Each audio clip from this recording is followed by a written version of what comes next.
This episode is brought to you by Kia's first 3-row all-electric SUV, the Kia EV9, with available all-wheel drive and seating for up to 7 adults, with a 0 to 60 speed that thrills you 1 minute and available reclining lounge seats that unwind you the next. Visit kia.com/EV9 to learn more. Ask your Kia dealer for availability. No system, no matter how advanced, can compensate for all driver error and or driving conditions. Always drive safely. The podcast you are about to listen to contains at least one of the following: strong language, disturbing topics, abusive opinions, generally things that aren't appropriate for little kids or overly sensitive people. So if any of that stuff's going to get your nose out of joint, this is your chance to turn it off. Welcome to I Had to Say It, the podcast where I talk about things that I feel need talking about, and sometimes they're not getting the attention they deserve. And your feelings, they're not under consideration. So welcome to another episode of I Had to Say It. This is the next in the series of comes out on a wrong day, throws everybody's timetable off, and I talk to somebody else from another show or just somebody in general that wanted to come on the show episode. Joining me in this episode is one half of the Beard Owl podcast, Lauren. We had a really good talk. We talked about a bunch of stuff. I wasn't sure it was going to happen because Lauren is located in Florida, and they are in the midst of a hurricane while we're recording this. Now, that actually does come up during the conversation, and there's a couple spots where the audio got a little hinky. I think it was probably just some disturbances in the signal between us and her. But considering, like I said, she's in Florida during a hurricane, I think things turned out pretty well. So I hope you enjoy listening as much as I enjoyed talking to her, and enjoy the episode. The first time I recorded my show with my brother with the Rodecaster, which would be the one that you're using right now, I was like, oh crap, I've got these buttons. Hold on. So we turned it into a thing, and we started, my brother called it Button Boy. Yep. I was like, I have to push the button. And now with the new one, it's Button Boy 2. Yeah, I appreciated that. When he said Button Boy 2, I was actually in the car because, like I said, you guys are part of my Friday routine. I love that. That's my Friday morning. Because it's usually just about perfect for my commute, where I have you guys with me from the time I get on the highway until the time I get off the highway. Sometimes, sometimes they run a little longer, a little shorter, so it's a little variation in there, but it's just about right. And you guys just being you kind of keeps me on an even keel, as opposed to going off into full on road rage because I'm dealing with Chicago traffic. So yeah. I'm just like, no, these guys Al's positive. These guys are great. Calm down, Aaron. You don't need to be getting into anything on a Friday afternoon or a Friday morning. You don't. If you go to jail now, you're not going to see the judge till Monday. Oh no, I know, right? That'd just be a whole long time. Yeah. And I really appreciate you saying that too. And I've passed that on to my brother, because I don't know if you know why we even started our show in the first place. Because I know you guys touched on it in one of the episodes. I've unfortunately a little scatterbrained today, so it's not bringing to forethought. It's just funny, we started it for ourselves, because I live in Florida, my brother's in Pennsylvania, and we decided, at the beginning of the pandemic to do something so we'd have a reason to stay in touch, because visits weren't going to be a thing that would happen, and so we recorded a couple of test episodes before we released anything. Most of them have come out. The first episode we ever recorded together, though, I have not released. I still have it, but I haven't put it out. Anyway, so we did it mostly just literally as a reason for us to BS with each other and have a beer and just have a set reason, to talk. And then people started listening to it, and we were getting feedback and stuff, and we're like, what the heck? People like this, And so to have somebody like you say, you start my Friday off nope, this is all positivity, And that's just how my brother and I are kind of generally in our lives, is that if you can't do anything about it, what's the point in being upset about it? Exactly. And I mean, that kind of, I got to, and I'm not going to spend the whole time we're talking just sitting here being all like, "You guys are fucking awesome," but that is one of those things that appealed to me too about the whole thing is you guys come off as very genuine, and it's like doesn't seem forced or like you're trying to put on a front, and that always appeals to me when I'm looking for things that I want to be involved with or listen to or have in my day. I don't have patience for people that are going to be like, "Oh no, this is the way that we want you to think we are," but no, no, no, no, no, no, no. Be you. That's okay. I can accept people more for being themselves than for trying to be something else. So, Exactly. yeah, Yeah. so I do really appreciate the genuineness. Thank you. And yeah, and we appreciate you thinking that too, because I don't think my brother and I, in talking to you, I don't think we could pretend to be anything other than what we are, because we've been the way that we are for his entire life and the majority of mine. Yeah, and like I said, it tracks and it comes off that way. So I appreciate that, and I'll be honest. I feel like if we would have known each other growing up, we probably would have been hanging out because a lot of the times I'm just like, I totally get it. Like, yeah, that's awesome. I love that. And that's. I mean, it just like I said, it makes me laugh. It makes me giggle, and I appreciate it. And then as long as I'm being all gushy and nice, and your parents are just awesome too. I just Thank you. just to throw that out there. I mean, your dad makes me smile when he puts his little tweets and stuff and his little comments on your guys' posts, and He's a hoot, isn't he really is. And then with the episodes where they came on, I was he? just like, okay, yeah, this tracks. Okay, these two make sense having listened to their parents. Yep. And, Yep. We can't deny either one of them, even if we tried. yeah, Well, I mean, that's it. yeah, it's great, and I appreciate that. And I mean, it's kind of funny because I have the complete opposite situation in my life. People meet my parents and they're just like, how are you their kid? I mean, my dad tracks a little bit more than my mom, but people meet my mom and they're just like, how did you come out of that sweet little woman?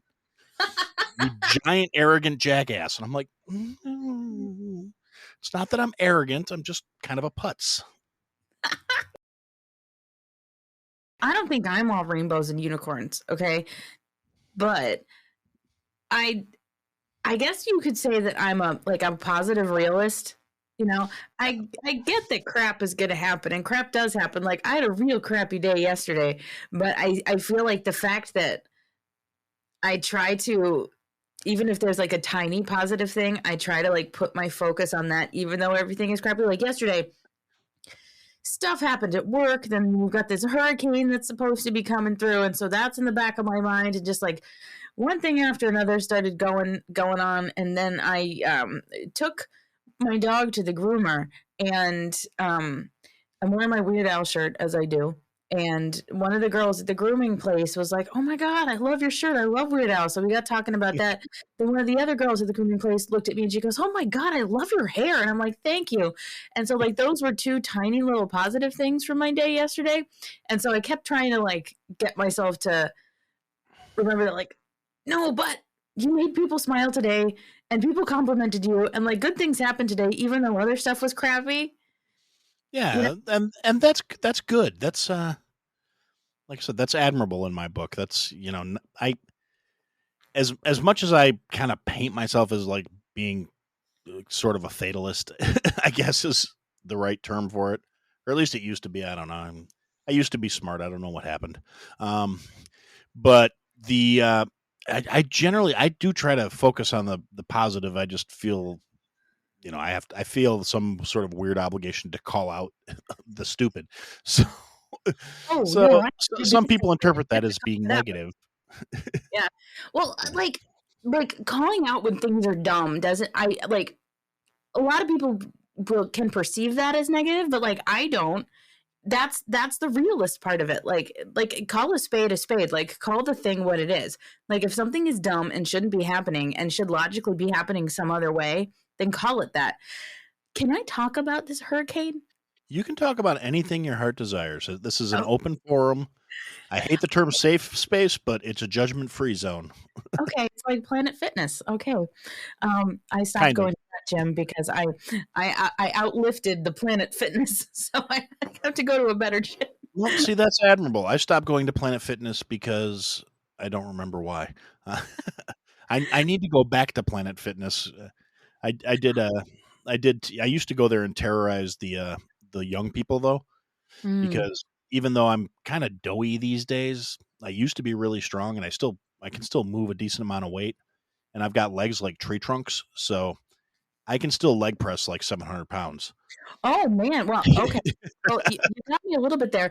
I leg pressed 580 today. Congratulations. Good I'm job. 5'2" and a little tiny I was lady. gonna say you're a little gal. I respect that. Thank you. That was the most I ever did, and I was like, all right, I did that. It's gonna hurt tomorrow, but it's fine. Yeah, but my thing is, I used to do like the full stack on the leg press machine, and then if there was a younger person like giving me, because it would happen a lot, where it'd be like, come on. At least when I used to go to Planet Fitness on the regular, the one by me was full of like late teens, early 20-year-olds, and they would be very impatient and huffy, and they'd be like taking selfies and stuff. And so just to Mhm. kind of keep them humble, I would sit there and I'd do like a full set of the full stacks, and then just get up, wipe down the equipment, and walk away without moving the pin. Yeah. And you'd be amazed how many times I saw somebody just assume, since I'm a bigger guy and I'm like kind of out of shape and I'm old, it must have not been that much weight. And I would see these teenagers hop on there and like, and then just stop and look and be like, Yep. ugh. That's one thing that I love because like people don't because again, I'm 5'2" and people don't expect that I can do what I can do. And I love going up to the leg press machine, and I've got the one where you got to put the plates on it, Mhm. the weight plates. And so I'm putting 1, 2, 3, 4, 5, like 6 plates on either side, 6 Okay. 45-pound plates on either side of this thing. That's not And insignificant. no, and so like you're lifting these things up and putting them on, and I can't even tell you how many times I've had like big dudes like watch me load this thing, and you're like, huh? And then I sit Yeah. down and I do it, you know, and because it's the same kind of thing. People don't expect it, that I'm going to Yeah. be able to sit down and actually move this, and like not only can I move it, I can do a full set of it. Thank you very much. Yeah. And respect for that, because that is not a small feat. And Well, like here was the whole thing. Like I've had a personal trainer for like over 3 years now, and I started it because I needed the accountability, and for me the accountability was I'm paying this person and I'm not about wasting money. So I'm going to do what I'm paying for, And so I started, and she asked me, well, like, what are your goals? And I was like, I don't have any, you know, and initially, obviously, your goals are, well, I want to lose a little bit of weight because, like, I did, but like that wasn't the thing because I was never like unhappy with myself. yeah. But then I started being able to do things that I couldn't do before, and then I was like, I don't know, about a year into it, I was like, oh, I think I have a goal now. I want to look like I could kick people's asses, and you know, like that's kind of what I'm working towards is like, no, yeah, all right, I may love Weird Al, I may be goofy, I may only be 5'2", but like you don't want to mess with me though. Well, there's nothing wrong with the badass factor. Not at all. I just like being strong and having like big dudes at the gym go like, what? Or like What? to one of those the tricep pull down thing with the ropes, like Yeah. after the big guy did it and like not moving the pin and then doing it. Yeah. That's awesome. There's a little pin in your ego there. No neck, how you doing? Check this out. Oh my God, I know, right? Well, they closed the gym here today at 6 on account of the hurricane. So luckily, we went after work and we were able to get a workout in, but like we were walking in and the guys were like, you only have an hour. And I'm like, we know you're closing at 6. Like we asked yesterday. And, so we go into that stuff, but like, I feel like at least in the Jacksonville area, this hurricane is being like so overblown. This happens every year. And like, it makes the national news because yeah, I granted, like this is a big hurricane. It was like a whisper away from a category 5. Like I get that, and that is not lost on me. And where it made landfall, like I'm sure devastation is occurring. Like I get this and I understand that. However, it's not happening here. And so we've been watching the local news for the past, however many days that this thing has kind of materialized and realized that it was going to hit Florida. They started out like all doom and gloom with it, like, this is a big hurricane. Could be like none that we've seen in our lifetime and blah, blah, blah, blah, blah. And like every segment of the news is like, here's your hurricane preparedness list and this and that and the other. And it's just like, okay. And then poor Russ is here. Like he hasn't done the Florida hurricane thing yet. And he's like, should we be worried? And I'm like, no. And here's why. And I was like, we're not in an evacuation zone. We're nowhere near any water here. We're at one of the highest points in Jacksonville. Like there's nothing to worry about. 2, look where Jacksonville is on the map of Florida. Like nothing actually hits here. We're going to get like outer bands, but like nothing's going to hit here, Yeah. And then it's like, as the forecast for Jacksonville, like it's continued to improve over the week as the track of this hurricane, changed, because we went from it going kind of like clean up the middle of Florida to kind of cutting across Florida and then swooping back over and like, that's a difference. If like if a hurricane is coming at you, you want to be on the, like, as it goes in its counterclockwise motion, you don't want to be on like the 3 o'clock side of it. You want to be on the 9 o'clock side of it. You want to be when it's swooshing back, because that's the less severe side of the storm. So I was like, okay, if it's to the east of us, we're going to be on the good side of the hurricane, and it's going to be wind and it's going to be rain, and that's going to be it. Like, it's not even going to be bad. And then you see the weather guy, as the forecast started to improve, they almost seemed disappointed. Yeah. Well, yeah. I mean, if it bleeds, it leads, and destruction sells. Yeah. And so then, because this gets blown up in the national news, every time this happens, I'm fielding text messages from people all over the place. Are you okay? Are you going to be fine? Prayers. I'm like, nope, I'm fine. I would let you know if there was something to worry about, but there's not. No, definitely. Now, see that's the difference. I'd be the one texting back. It must have worked. Look, the path changed. Pray harder. Get it back out to sea. Because again, that's just my flavor of. I'm a smart ass, and I'll own that. Yeah, and so it's funny to me that like hurricanes have been a pain in my butt. Like since I moved here 5 years ago, we had one. That totally screwed up everything with the airports. And it was here like the weekend before my brother's wedding. And so everything was still kind of coming. And I had to get from Florida to Pennsylvania for my brother's wedding. And so I'm like, oh my God. I got there. Well, that's the important part. But I was there. I had a great time. Little extra stress on that, But, the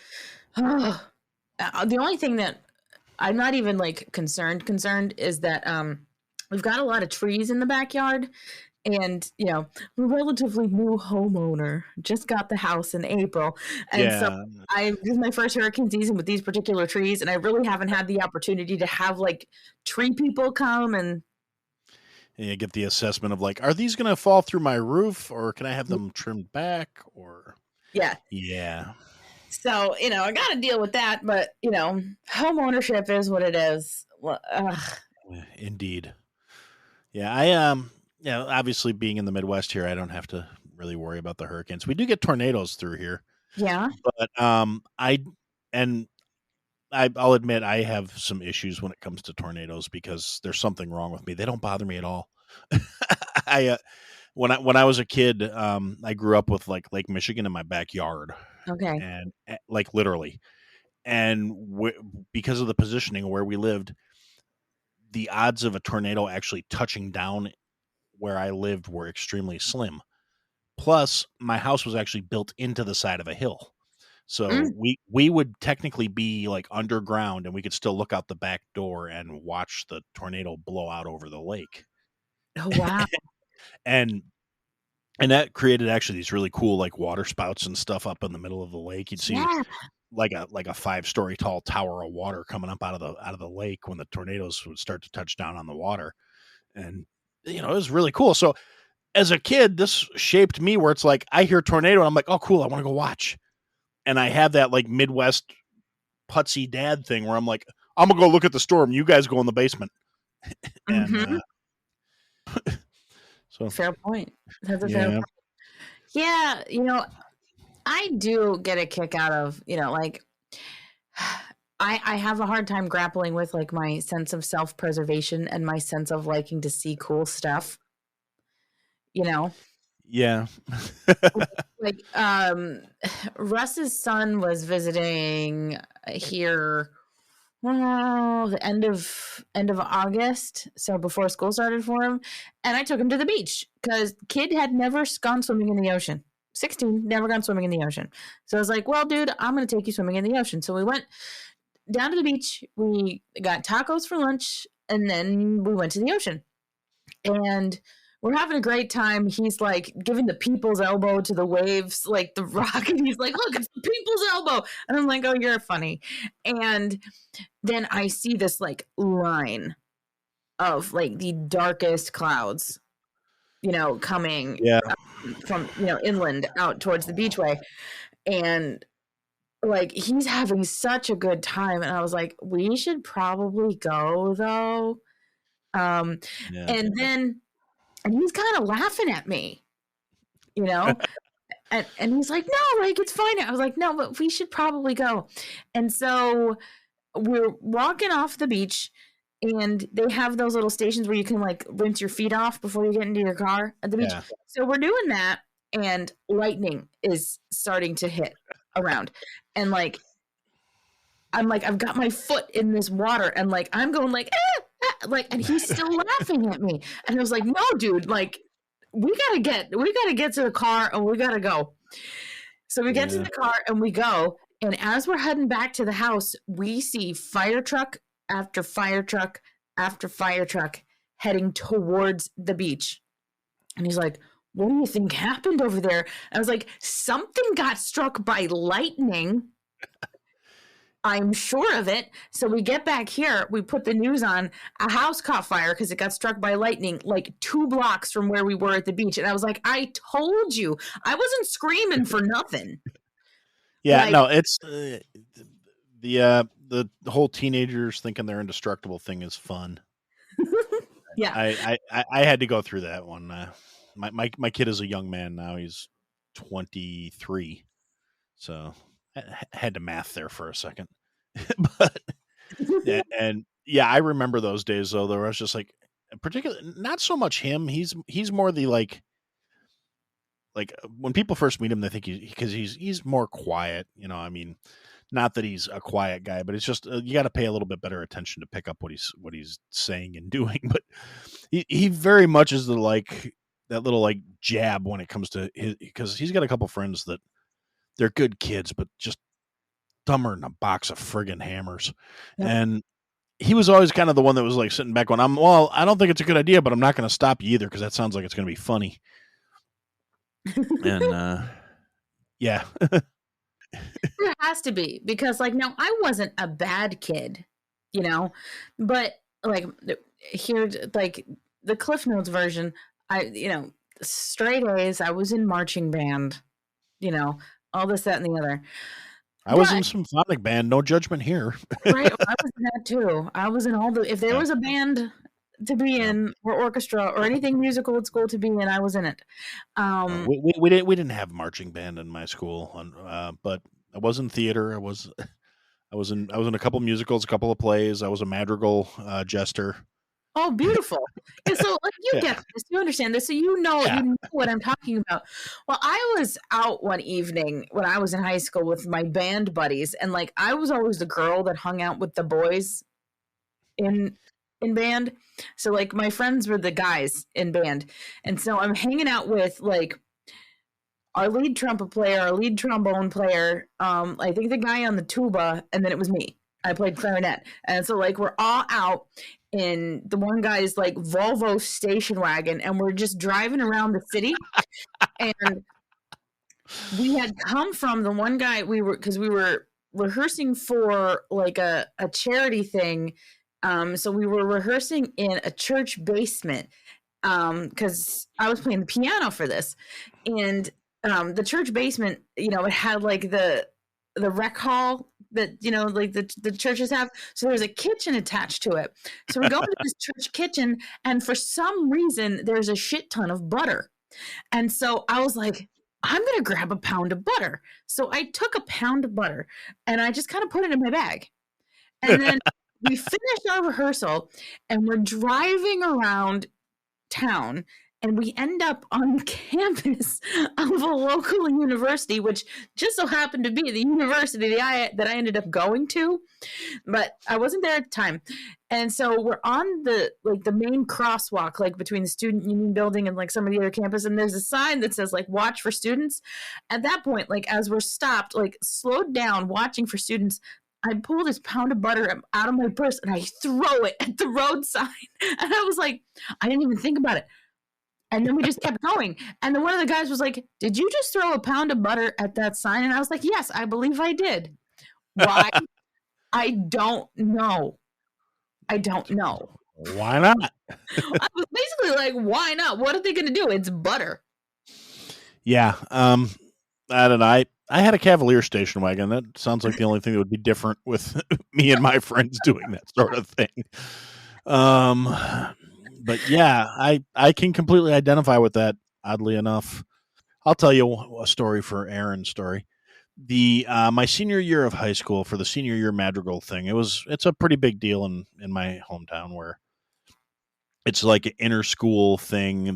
You have to audition to get into it, and there's members of each high school are the singers and the musicians, and we bring in, you know, fencers and jugglers and all the servers, and it's all students, and then there's like two teacher advisors that are like the Lord of the Feast and the Lady of the Feast and the Lord High Chamberlain and a couple other, you know, authority figures, and so myself and the other jesters get this brilliant idea, because we had this whole routine worked out for the 12 days of Christmas, and there was like all pantomime stuff, and there was like all these different things for laying the eggs, and we would take turns miming like we were laying eggs, and we got this brilliant idea in our heads, like the night before opening night, to run to the store.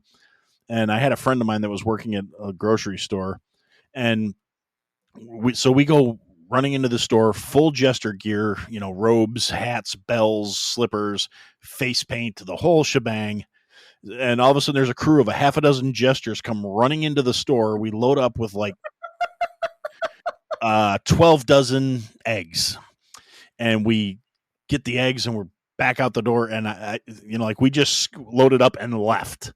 And my friend that worked there knew I was involved with it. I'm like, dude, cover me on this. I'll get you back. I'll pay you back when I have a wallet on me. I'm not even wearing pants. I don't have my wallet on me. And, you know, so we go running out and we load up all these eggs into the back of my station wagon. We drive back to the hall before anybody gets seated or anything.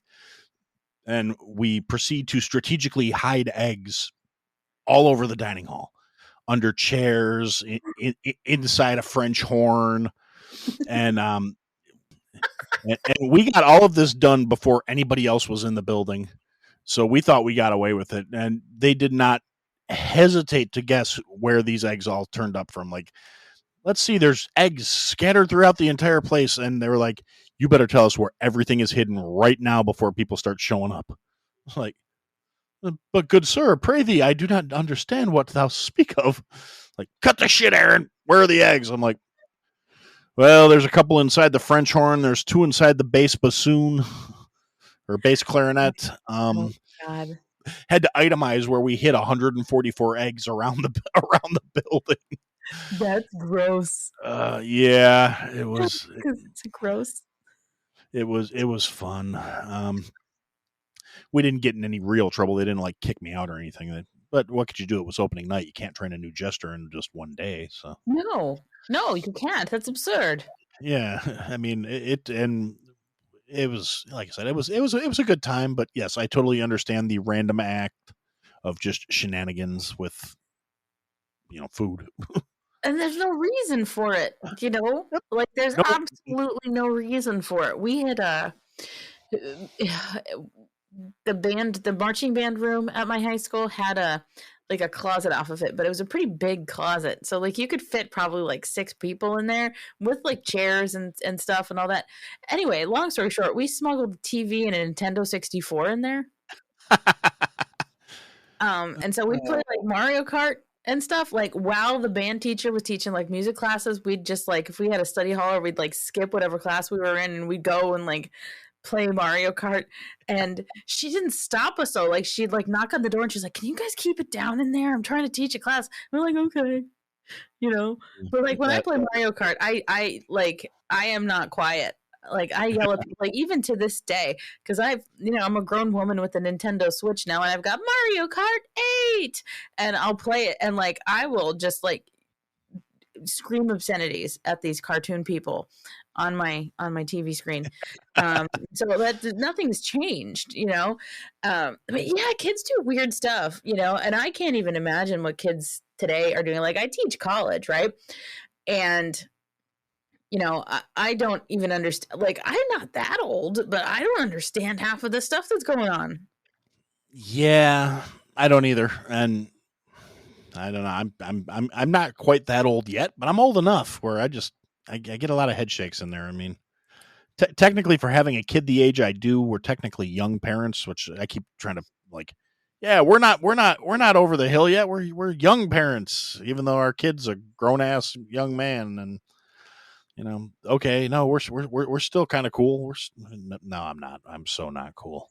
No, I mean, like, look, my dad's cool. My parents were young parents, so they were like, Yeah, they were 23, 24 when I was born. So, yeah, yeah. Your dad is pretty cool. Your parents are cool.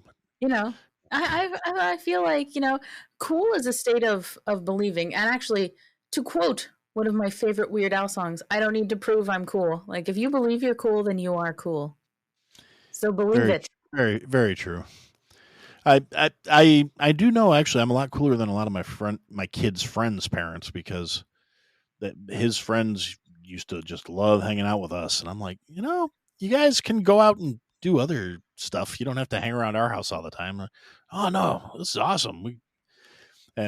Part of it was they liked my taste in music because, like I said, we are on the younger side because most of his friends are like second, third, fourth kids. Mm-hmm. So their parents are definitely a significantly chunk older than us. And on top of which, like I said, he came along pretty early in the equation. And so his friends would be like, "Dude, you play video games? That's freaking awesome." And I'm like, "Yes, I do." "Oh, can we play Grand Theft Auto?" "No, you're 12. That's my game." Like, "Oh, can we watch?" Can we watch? Well, Yeah. okay. So just here's the level of inappropriate for you that I feel like you'll appreciate as far as child watching a parent play video games. Are you familiar with King's Quest and Space Quest? Yes. King's Oh, Quest, Space Quest, Leisure Suit Larry, Leisure Suit Larry. all Okay. the Sierra games from the Yes. early to mid 90s. Yes. Well, our dad liked to play those, and we would watch. We would watch our dad play Leisure Suit Larry. Like I remember we would go because this was the days where the computer had its own room of the house, so we would go to the computer room. My brother had his seat. I had a big like orange kind of like marshmallow kind of chair, and I'd sit on it, and we would watch our dad play these games. And so like if I were to go to my brother right now and say good day, he would know that was one of the shopkeepers from King's Quest 5. Yeah. Because we I were played all of those games. So good day. And it's like, but then when they came out with Leisure Suit Larry Campus Crawl for the Xbox or whatever, Yeah. like I got super excited about it because I was like, I used to watch my dad play Leisure Suit Larry, and then the next thing I know, I'm playing it. And so Leisure Suit Larry Campus Crawl is Leisure Suit Larry's nephew, also named Larry, who is on this college campus. And your first quest in Leisure Suit Larry Campus Crawl is to erase a whole bunch of graffiti dicks off of a wall. And so yeah, that tracks. It tracks, and so I'm having a great time. But like seriously, we were children, watching our dad play Leisure Suit Larry. And I feel like his logic had to have been so much of it is going to go over our heads. Yeah, they're not going to get it. They're not going to get it. So, why not? And it's a fond memory, honestly. Yeah. As I understand, as when I finally understood, what it was, it gave me kind of like retrograde appreciation for how cool my dad is, because I was like, he wanted to play this game, but he also had to occupy his children. So he was like, well, you're going to watch me play this softcore porn game. Yep. But you won't get any of the jokes, and I'm not explaining them. Pretty much. But no, we loved King's Quest and Space Quest, especially because Space Quest was funny, because you'd keep clicking on the guy in Space Quest and he would go, if you keep picking at it, it's never going to get better. It was just we got that. That was funny. So yeah, those were some great games too. I had in it was that was probably my early to mid teens when most of that stuff was first coming out, and so that probably helped me learn stuff to a certain extent. Critical thinking and things like that. Critical thing, absolutely. And I mean, the stuff when it was appropriate for us anyway, our dad would have us help with the logic puzzles and things. So it's not like it was, we had a genuine good time, and my dad's just so cool. And even with the Leisure Suit Larry of it all, I think that's absolutely great. Yeah, and it wasn't anything super terrible. I mean, it wasn't super graphic or anything. It was just it's mostly just dirty jokes. It's like, wow, that's a really attractive pixelated square boob there. That's fantastic. Yeah, look at that square boob. Yeah, this is the future of boobs. Oh yeah, but yeah, oh that's some good nostalgia right there, I tell you. This is what we do. This is very on brand for me. I just like nostalgia that kind of makes you feel good, stuff you forgot about. You're like, oh yeah.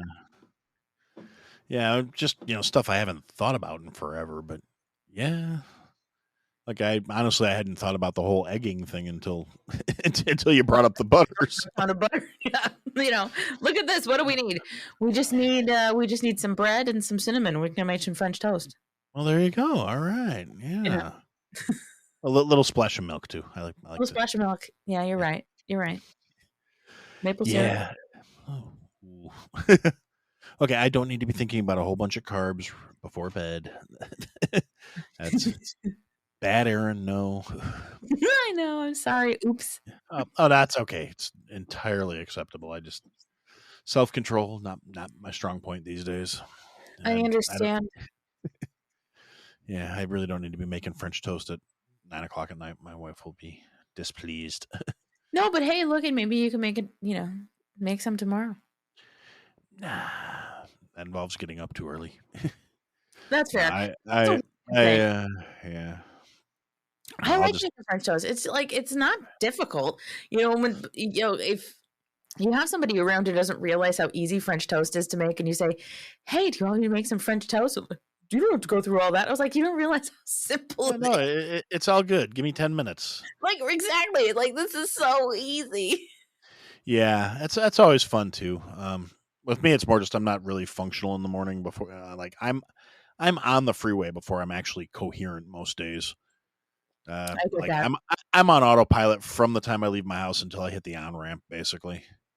Yeah. And yeah, so getting up that extra 20 minutes to make French toast is just, it just ain't in the cards. No, and Now, I on the that other hand, if I have the day off, oh, I'm all over it. yeah. Yeah. Like, I like having a good breakfast, and I will fully admit it. I have taken the Jimmy Dean Delight breakfast sandwiches, like, Yep. they're not bad, and it takes, like, 3 minutes to heat one up, Oh, and yeah. it's turkey sausage, egg white cheese on a little, like, English muffin guy, and I'm like, "Okay, look it. This is relatively healthy, it's got a good amount of protein, and it's like a breakfast that's gonna keep me full till lunch Yeah. that I can function on." I I personally, I don't know about you, and I don't know. I could eat breakfast food for every meal and not Oh, even yeah. about it. Not a problem. Any meal, breakfast is a good meal. Yeah, I yeah. I I would give up I do pizza that. for breakfast food. I'll second that. I can get behind that. The reason I started my show is I also had during COVID. It was because it's mostly just me yelling into the void. Yeah. Just because I was kind of going stir crazy. So I mean, I think it was probably 7 or 8 months before it even occurred to me, like, hey, I could have guests on maybe, and I've actually found I really enjoy it because I just it's just like now we're just sitting around shooting the bull. I mean, I've had a couple people come on that had specific axes they wanted to grind, and I'm like, hey, no problem, go for it. Let's see what you got to say. You don't want to say that on your show, you can say it on mine. I don't care. Oh, well, And I will tell you and your audience that you are pretty much getting what you get on Beard Owl with how I'm talking today. Because the general thesis of our show is we pair a beer with a Weird Al song and then we talk about the beer and the Weird Al song, but it always devolves into sidebar stories and nostalgia and stuff like that. So this is where I go. This is what I talk about. And so you're getting the full Beard Al treatment right here, right now. it's I enjoy it. So this is just bonus for me because instead of talking to my dashboard, I actually get to get feedback Yeah, as a that's me great. just sitting there. You know what? I remember that, and they can't hear you, Aaron. Oh yeah, yeah. During COVID, well, I wound up getting furloughed because the culinary industry took a huge hit for a while there. Mhm. And and the place I was working, I was actually working as a contractor, so I got insulated from the first waves when all the restaurants got shut down because I was working as a service contractor at a working there, and then they were like, "Yeah, we're telling everybody go home." I was like, "Oh, fun!" And they're like, "We'll call you when we need you." Oh, okay. Okay. But since I didn't really, my schedule consisted of I got up in the morning, turned on the coffee pot, checked my email to see if I was going to work that day or not, Uh, and realizing I wasn't going to work, and then I would go to the kitchen and start just futzing around and cooking for my wife and I and my son to a lesser extent, but he never ate. I, I like cooking, but I don't know. I don't know. There's something for me anyway when something is cooked like by somebody who knows what they're doing and like with that knowledge behind it. And but I can see why a kid wouldn't appreciate that because like you're his dad and that's immediately not cool. Yeah, definitely. Well, that was part of it. I'm sure was the whole like, no, my dad's not cool, but he was also just so damn finicky. Oh, it's so funny, like people's food tastes. 'Cause like I said, I love to cook. And like, but my wheelhouse in cooking is yeah, stuff with the red sauce. I like making like chicken parmesan. I like making meatball hoagies. I make pretty good meatballs, and all this, that, and the other. But Russ doesn't love tomato sauce, and so I'm like, I have to rethink everything I know. Well, Everything I And so it's like if I'm making meatballs, it's like I can't just cook them in the sauce like I want to because that's yeah. too much sauce. I'm like, "Oh my god, what am I going to do?" Cuz this is how I've always made my meatballs. Like, "Okay, hold on," you know? And so I'll do different things with the meatballs or I just yesterday for the first time in my life made chicken and dumplings Yeah. and Um, How was it? uh, I'm going to use a slight expletive here in the review of my chicken and meatballs, but they what was how exactly did it go? Because it was like I believe it was fucking awesome. Was the actual review of my chicken and dumplings. Then I made enough. It was yesterday dinner and today dinner. Because with the hurricane coming, and it's like, all right, it is what it is. Tomorrow, I'm Polish. I'm making pierogies and kielbasi because Mm, that's what I have in the fridge. So that's what's happening. I love pierogies. Me too. And like being from Northeast Pennsylvania originally, like there's a whole lot of like Polish, restaurants and stores, and you can even get them from like little old church ladies and stuff. Having to settle for Mrs. T's feels weird. Um, but also I don't have the time or energy to like pinch my own pierogies right now. So I will Yeah. settle for Mrs. T's.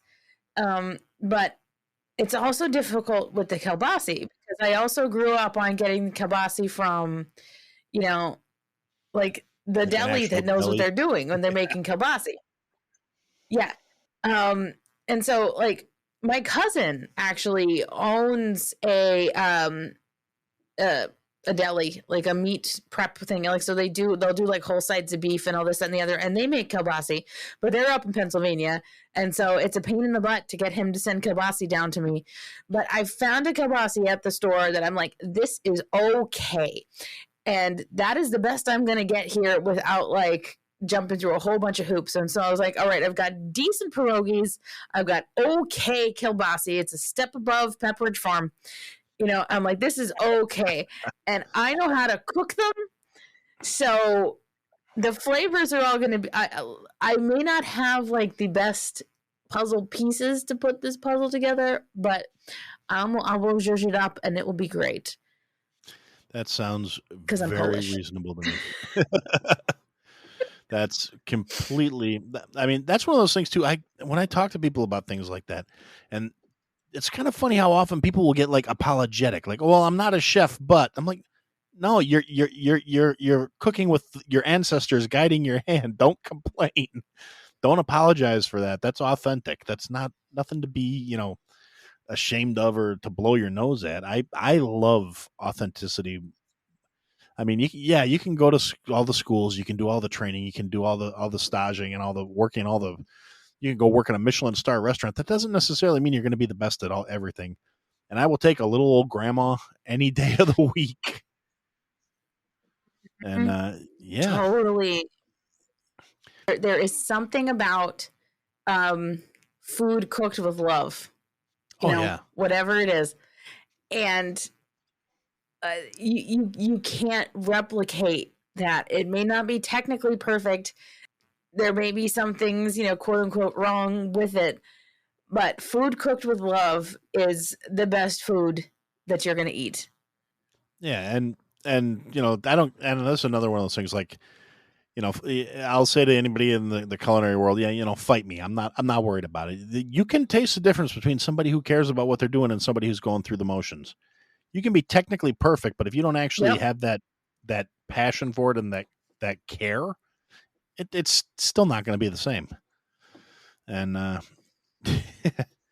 I've said that for Cooking is an years. art. Yeah, Yeah, that's why they call it the it's culinary because it's an arts. art. Yes, and if you extract the art from it, like yes, you can be technically great at something. And it's the same with, painting and all this stuff. Like I paint, you know. Am I Yeah. technically a great painter? No. Do I have fun and do I love it when I paint? Absolutely. So does that mean that like you can see that in things that I've painted? For sure. Oh yeah. I mean, So it's all that's the the same. thing. It's the difference between artistry and technicality. I mean, there's the difference comes through. It's there.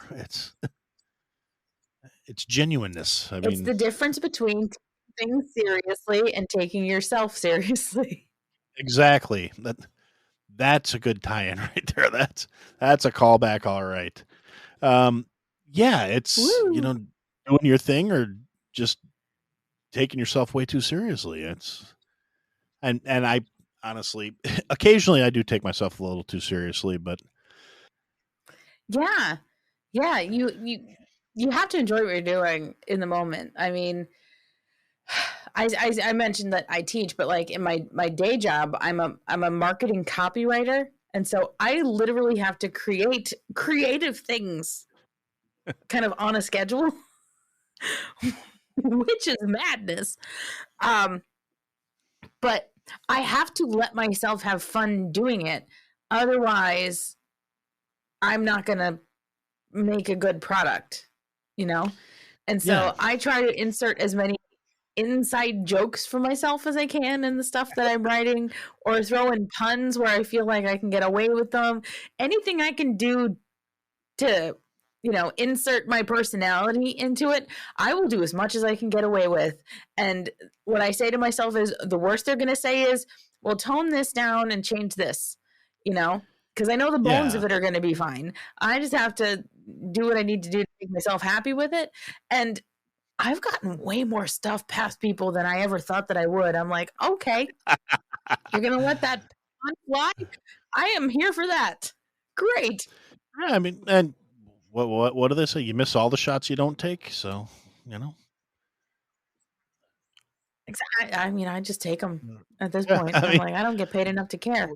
what's the worst they can say? Hey, take this out. All right, I tried. Or in Yeah, my case, pretty much.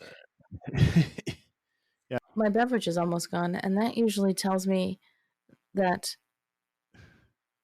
we're nearing the end. yeah, that's fair. See, we've had a And lovely conversation, oh, and I indeed. think we've reached a natural conclusion because, like I said, I have a timer. It's my beverage, and when that's gone, That it's like, that is a very reasonable timer. All but right, yeah, Lauren. Well, yeah. Well, thank you for sitting down and talking with me. It's been fun. It's nice to getting to know a little more about you and yeah. Thanks shooting for the having bull a me. little bit. This was a blast. I really did have a good time. You pulled things out of my brain that I forgot were there. Well, I'm glad to hear it. Thank you. Just so we can actually make this resemble something like a semi-professional podcast. Why don't we do some plugs? Tell everybody about the show, where to find the show, and all that good stuff. Cool beans. Yeah. You can find the Beard Owl Podcast at beardowlpodcast.com and also anywhere that you listen to podcasts. So whatever you're listening to this on, we are also there. It's beer apostrophe D Owl Podcast because we talk about beer and Weird Al. And you can also go to oddpodsmedia.com because we're in the Odd Pods Media Network and there's buttons for us and all of our network shows. Yeah, and there's a lot of good shows there, so I do highly recommend it. Yay.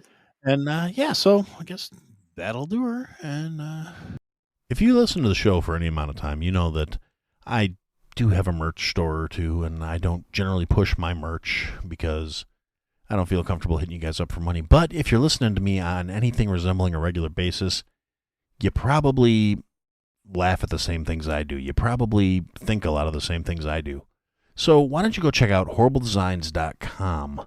They have assorted merchandise with funny comments on it, funny t-shirts, funny mouse pads, funny coffee cups, and then some stuff that maybe not necessarily so funny, but is definitely relevant, whether it's a social opinion, an economic opinion, a stance on, things like veganism or whether or not you need essential oils in your life. So, yeah, anyway, that's my little plug. I have some of their shirts. They're comfortable. They're cool. I like them. HorribleDesigns.com. Go check it out.